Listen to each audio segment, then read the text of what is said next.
Good morning mga kapobre. For today's video po ay dadaling ko muna sa manggagamot yung anak ko. Yan, yan po dito po naglakad-lakad na po kami papuntang looban. Ang manggagamot po nga pala itong mga kapobre ay matagal na. Mula pa po nung bata pa po ako ay dito na po kami palagi pumupunta.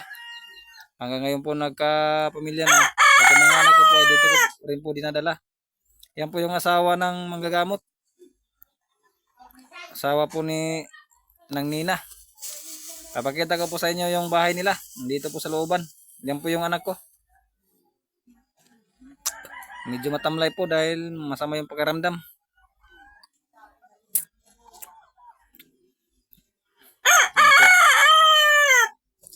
Medyo liblib lang po yung lugar nila. Lugar nga po pala nila mga kapobre ay nasa Pinamupuan.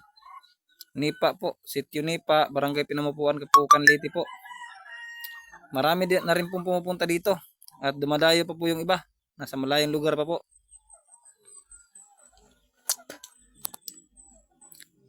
Ako nga rin po mga kapobre ay dito rin po ako palagi pumupunta pag medyo masama yung pakiramdam ko. Yan po, nakarating na po kami dito. Ito po yung bahay nila mga kapobre.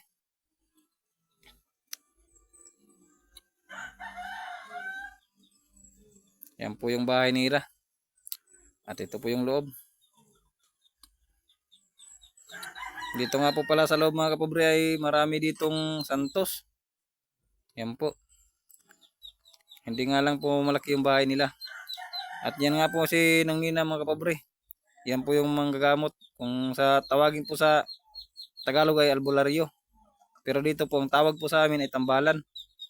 Siya po lagi pinupunta namin pag may masama kaming nararamdaman. At ito na nga po mga kapobre, umuwi na kami. Dito na po kami sa daan pabalik. Nasa looban kasi yung bahay nila. At dito nga po mga kapobre, pagdating ko sa chariot ko ay may naglilinis. Yan po, nakabalahang yung ating sasakyan dyan.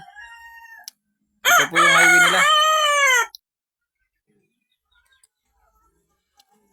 At dito nga po mga kapobre ay pag uwi ko ay bumili po muna ako ng gamot para sa anak ko. Yan po yung tindera dito. Dito po sa limon yan.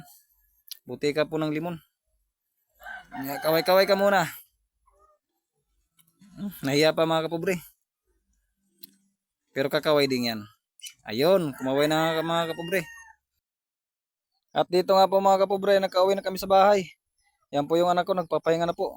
Umiga na po siya. At maraming nga pong salamat sa panonood mga kapobre. Paki-like and follow naman po dyan. At paki-subscribe na rin po sa ating YouTube channel. Arnel Montibon po. Maraming salamat po ulit. Dito na lang po ako. Thank you.